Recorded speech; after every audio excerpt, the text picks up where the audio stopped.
Hello friends, നമ്മുടെ പുതിയ വീഡിയോയിലേക്ക് എല്ലാവർക്കും സ്വാഗതം. ഞാൻ ലക്ഷ്മി. എല്ലാവരും സുഖമായിട്ടിരിക്കണമെന്ന് വിശ്വസിക്കുന്നു. ഇന്നത്തെ നമ്മുടെ വീഡിയോ മത്തങ്ങ എരിശ്ശേരിയാണ്. അപ്പം നമുക്ക് എളുപ്പം തന്നെ തയ്യാറാക്കിയാലോ. നമ്മുടെ എരിശ്ശേരി തയ്യാറാക്കാനായിട്ട് ഞാൻ കുതിർത്ത് വെച്ച വൻപയറിലേക്ക് ലേശം മഞ്ഞൾപ്പൊടി, കാശ്മീരി ചില്ലി പൗഡർ, ഉപ്പ്, ആവശ്യത്തിന് വെള്ളം ചേർത്തിട്ട് നമ്മുടെ കുക്കറിലൊന്ന് വേവിക്കാൻ വെക്കുവാണേ. നമുക്ക് നമ്മുടെ വൻപയർ ഒരു 1/4 ഭാഗം വേവുന്ന രീതിയിൽ വിസിലടുപ്പിച്ച് എടുത്താൽ മതി കേട്ടോ.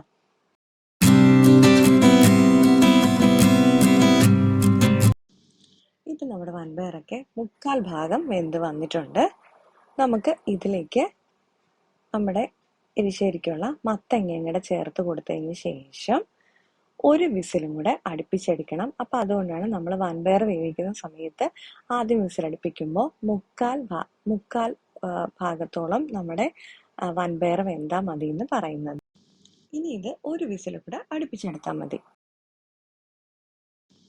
ഇപ്പം നമ്മുടെ വൻപയറും മത്തങ്ങയൊക്കെ നല്ല കറക്റ്റായിട്ട് എല്ലാം നല്ല വെന്ത് പരുവായിട്ടുണ്ട്. ഞാനപ്പോൾ ഇതുപോലെ ഒന്ന് ഉടച്ചു കൊടുക്കുക കേട്ടോ. ഇനി നമുക്ക് അരപ്പിന് ആവശ്യത്തിനുള്ള തേങ്ങ, നല്ല ജീരകം, പച്ചമുളക്, കുറച്ച് മഞ്ഞൾപ്പൊടി, പിന്നെ ഞാൻ ഇതിലേക്ക് ചേർത്തേക്കുന്നത് കുരുമുളകാണ്.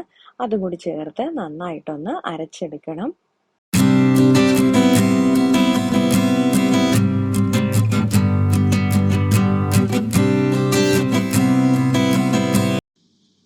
ഈ ഒരു പരുവത്തിന് വേണം നമുക്ക് തേങ്ങ ഒന്ന് അരച്ചെടുക്കാനായിട്ട്. അത് തീരെ ഇങ്ങനെ അരഞ്ഞു പോകണ്ട, പക്ഷെ എന്നാൽ നമുക്ക് അത്യാവശ്യം ഒരു ചെറിയ തരിതരിപ്പോട് കൂടി വേണം അരച്ചെടുക്കാനായിട്ട്.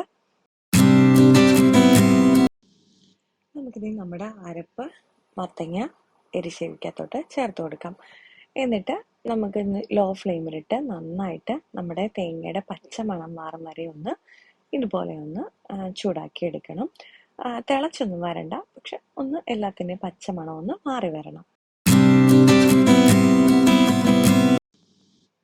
ഇനി അവസാനം ചേർക്കാനായിട്ട് നമുക്ക് കുറച്ച് തേങ്ങ ഒന്ന് വറുത്തെടുക്കണം കേട്ടോ. നമ്മുടെ എരിശ്ശേരിക്ക് ഒരു പ്രത്യേക രുചിയാണ് നമ്മൾ തേങ്ങ ലാസ്റ്റ് വറുത്ത് ഒന്ന് ഇടുമ്പോൾ.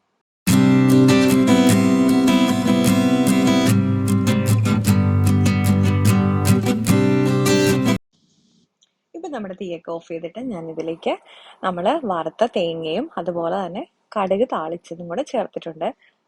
അപ്പം നമ്മുടെ എരിശ്ശേരി ഇവിടെ തയ്യാറായിട്ടുണ്ട്.